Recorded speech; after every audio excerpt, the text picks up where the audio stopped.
Even though I was looking forward to this film, I had to be careful because it's coming out in January.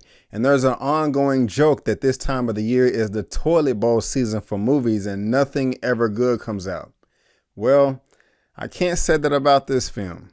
I cannot say that about this film. My name is Brandon Keith Avery, and this is just my opinion. Hey, what's going on, everyone? Thank you so much for tuning in to my opinion/review for Just Mercy. I really do appreciate it. And if this is your first time finding me and you want more movie reviews, trailer reactions, TV recaps, or me just responding to entertainment news or anything I think is cool, please right now click on that subscribe button and also the bell so you can be notified when I make uploads and you will be on your way. Just Mercy is hitting theaters pretty soon and it has ADOS actors all over it, and I cannot wait to talk about it. Now, this movie is being directed by Mr. Destin Daniel Cretton, and while I am not too familiar with his past work, I definitely will be paying attention to what this man has in the future. Now, in 2012, he had a film called I Am Not a Hipster, and in 2013, Short Term 12. Heard of them before, but haven't seen it. But what I'm mostly excited for is what he has coming out next year in 2021, Shang-Chi and the Legend of the Ten Rings and that good old MCU, the Marvel Cinematic Universe. Now, this movie right here stars Michael B. Jordan. It stars Jamie Foxx, two of my most favorite actors right now. These two men can act their butt off. So, of course, I was looking forward to this film. My expectations were through the roof. I just found it impossible for this not to be good. And just from the trailers itself, I was just saying to myself, my goodness gracious, this has Oscar-worthy contention all over it. But what is this movie about? Well, a powerful and thought-provoking true story. Just Mercy follows young lawyer Bryan Stevenson, Michael B. Jordan, and his history-making battle for justice. After graduating from Harvard, Bryan might have had his pick of lucrative jobs. Instead, he heads to Alabama to defend those wrongly condemned with the support of local advocate Eva Ainsley, Brie Larson.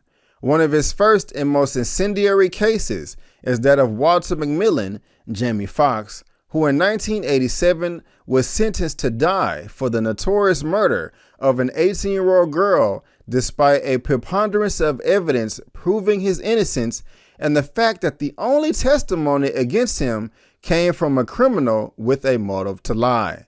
In the years that follow, Bryan becomes embroiled in a labyrinth of legal and political maneuverings and overt and unabashed racism as he fights for Walter and others like him with the odds and the system stacked against them. Now, one of the first things that I loved about this film is the timeline and the way they handled it. And this film deals with the prison industrial complex, legal matters, court proceedings, strong family values, and police brutality, aka racism, white supremacy. And with all that being said, the director did a great job balancing everything, and I felt that I got a true sense of what really went on in this timeline, ranging from 1987 to 1993. So let's go ahead and just start talking about these characters, starting out with Michael B. Jordan. I'm a big fan of his. The brother can act his behind off. And when I see Michael B. Jordan taking on roles in the past, whether it's Black Panther, Creed 1 and 2, or Johnny Storm in the Fantastic Four, he's playing a character that's confident, that is sure of himself, that knows what he wants, kind of arrogant and maybe a little cocky. But this is a different take. This is a different role that I've never seen Michael B. Jordan do before. And he tore it up from head to toe. I mean, I read in the description that his character is graduated from Harvard and he's young and he really does not have that much experience in life and or the courtroom. So seeing him just not really being sure of himself, not necessarily knowing what right foot to put forward, is very different. It's something that I did appreciate and just kind of shows his range as an actor. And what makes the film even better is while it spans over 67 years from 1987 to 1993, you really do see the growth in the development of his character. While he is not that sure of himself in the very beginning, but towards the end where he is being very commanding in the courtroom, kind of just want to make you stand up and cheer while you're watching the movie in the theater. Don't do that. You'll piss people off. But I was kind of feeling that on the inside while I was watching this movie. But not Jamie Foxx, but Michael B. Jordan is not the only one that does a great job. We also have Tim Blake Nelson, who I've heard of before and was recently in the HBO Watchmen series. He's playing someone in this film by the name of Ralph Myers as a prison inmate. And he does a great job too. There's a little comedic element to his character as well. And then that's fine. I'm not saying that the film is taking racism slightly, but it was nice. And I like the subtle touch that they had in this film as well, as far as his character is concerned. If you know Tim Blake Nelson, you know that he can act his butt off. But if you're not too familiar with him, look out for him when you see this film. And I'm pretty sure you will be impressed. But somebody that I was even impressed with more than that was somebody that I'm not too familiar with. His name is Darrell Brighton Gibson.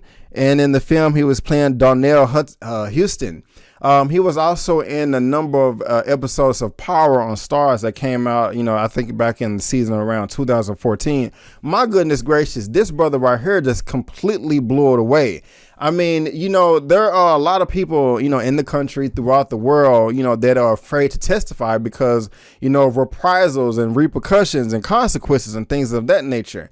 And that's what his character had to deal with. And he was truly convicted and just like terrified, like, look, man, I want to help out, but I'm just afraid that if I do, my name is going to be on these official records right here. And, I'm just going to be taken out. And his performances are just only a few brief scenes. I was truly convinced, like, man, I feel you, my brother. I know exactly what you're thinking and feeling right now. I mean, seriously. And it really, really did, touch me right here. But we have, Michael B. Jordan, Tim Blake Nelson, and this brother, Darrell Brighton Gibson. But of course, Mr. Jamie Foxx, the Academy Award winning actor, he completely steals the show. I mean, I know that we're only in January right now, but I will go ahead and put his name in the box for, potentially one of the best performances of the year because, he just knocks it out of the park. While Michael B. Jordan is entering the film, or his character at least, not too sure of himself and not that familiar with life, Jamie Foxx's character, Mr. Watts McMillan, has been around the block a few times. And he knows, he's just like, look, man, it is what it is.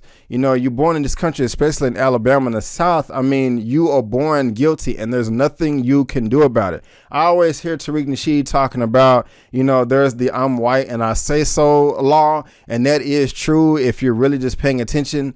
And the dynamic between him and Brian, Walter and Brian, Jamie Foxx and Michael B. Jordan, as they're going back and forth, and Walter's just trying to convince him, like, dude, you're making these promises you just can't keep. You don't have any experience. You don't know. You're guilty. Just no matter what, they could just make it up and do whatever they want. That's what and he was just really convincing, and his performance was compelling.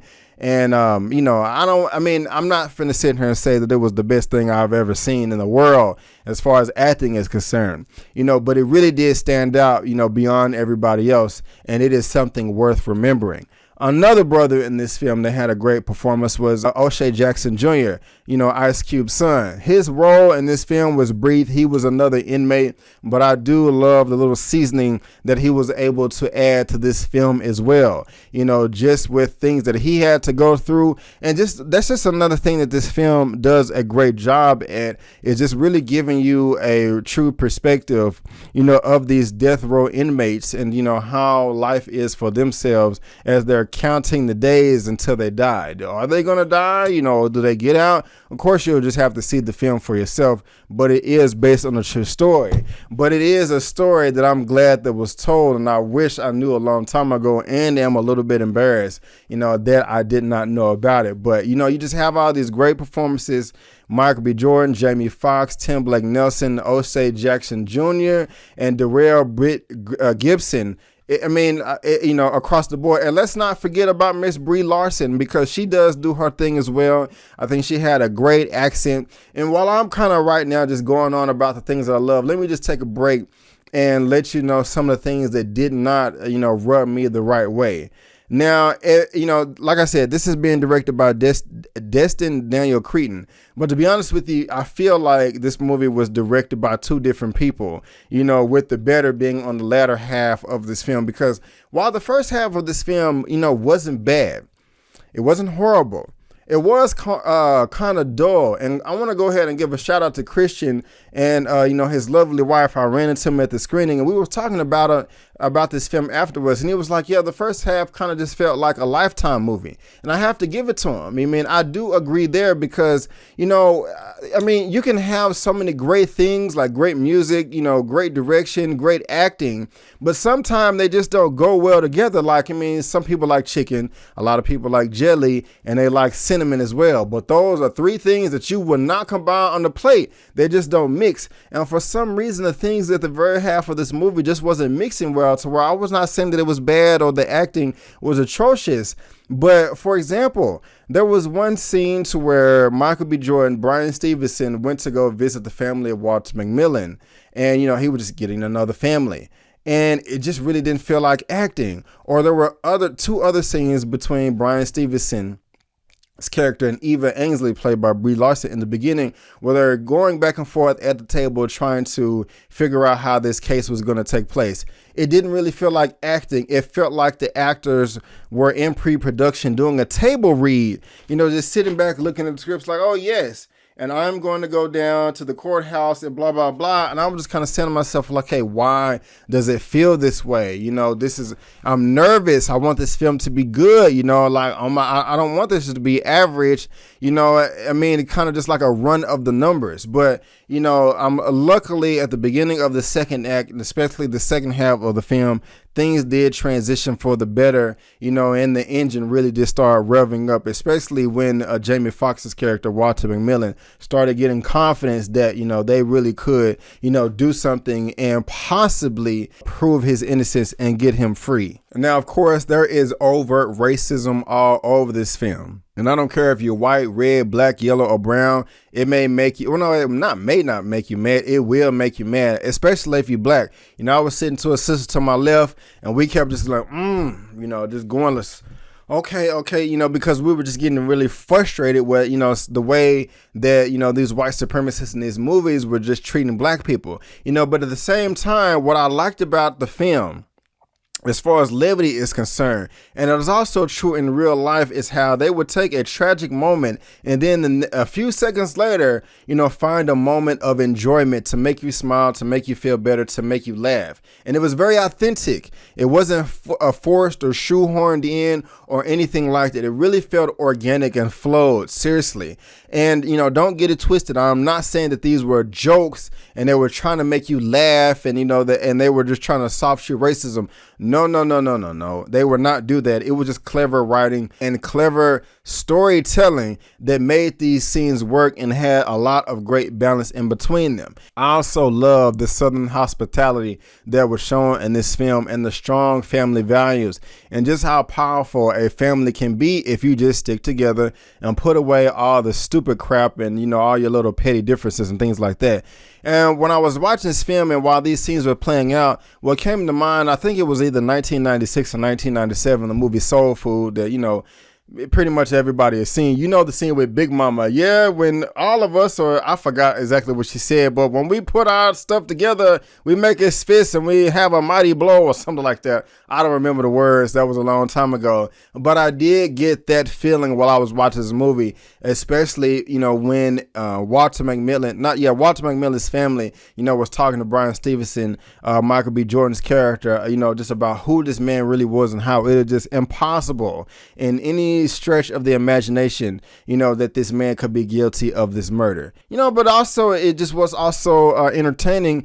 It's just the research that, seeing Bryan Stevenson dig in and trying to find the answers of what really happened. Now, another film that I liked last year that had a similar tone with this was Dark Waters, with Mark Ruffalo and a ton of people in this film, that I'm not going to name. It wasn't, that film was freaking phenomenal too, and so was this one. But as far as diving deep and doing the research, it wasn't as good as that, but it was still damn good. I don't know, I'm kind of comparing films right now, but I just kind of feel like I have to do that. But, it was good. It was entertaining. And, you do, get some knowledge if you haven't had already on court proceedings and just kind of how, the legal system works and all these hoops and ladders that you have to jump through and climb and, things of that nature. It can be frustrating, but I mean, hey, you still may even learn a little bit. And the music in this film was perfect as well by Mr. Joe P. West. I'm not too familiar with him, but when I looked him up, it was said that his music always is showing great emotional nuance. And I have to agree with that 100%. It was spot on in this film, perfectly timed, perfectly paced, perfectly composed. And I got to give you thumbs up, my dude. I got to give you thumbs up. But I mean, just seeing Michael B. Jordan in this role, I mean, it was fantastic. Playing Brian Stevenson, like I said, a true life superhero trying to erase the system of white supremacy and replace it with the system of justice. He was driven. He was compassionate. He was not going to quit. He was going to find a way out of no way. And if nothing else, that alone is entertaining and worth you buying a ticket to go see this film. Other than the stuff I said earlier, there's really nothing else that I can complain about. And this is very relevant for the time that it was, took place and today. And just another true story that is loosely true that came out year before last was Green Book. And while I did enjoy that film, I did. But after I put my review up, I found out that there were a number of things that were false in the film. And it rubbed a lot of people the wrong way. And after I saw the movie, even before I found that information out, I still said to myself, this film, the kind of Green Book I'm speaking of, feels like a movie to where it's for a wide audience, letting them know that, hey, racism is in the past, but it's not an issue anymore. You've seen this movie, so you've done your part. Don't feel guilty. I'm trying to make you feel comfortable. After seeing Just Mercy, I did not feel that way at all, and I'm very glad to say that. It does talk about racism in the past, the recent past, but towards the end, it really does make you know that, hey, this stuff ain't going nowhere. This is still prominent today, and, we need to do something about that. And they made that point in the closing credits and the outtakes of this film. And, it even tailored a great ending for this because it could have ended horribly, but it didn't. So please let me know down in the comment section if this is something that would interest you. But rating time, if I had to rate Just Mercy out of a 1 out of 10, I'm going to give this film an 8.5 out of 10. Yes, an 8.5 out of 10. The only reason I'm not giving it higher than that is because those few scenes at the very beginning of the movie where things did seem like a table read instead of true life acting. But guys, I said all that, but in the end, that is just my opinion. And I do thank you for tuning in. If you liked the video, please go ahead and give me the thumbs up. Also, please subscribe to the channel. Please help me reach 20,000 subscribers. It'll be great to be at 20,000 in the year 2020, in this new year, in this new decade. You can also look me up on social media, Facebook, Instagram, and Twitter, all that good stuff. It's right there at the bottom of the screen, and I made it very easy by providing links to all that down in the description box below. But guys, I just want to thank you again so much for tuning in. And before you go, don't forget to always chase your dreams, because I'm chasing mine. My name is Brandon Keith Avery, and that's just my opinion. Peace.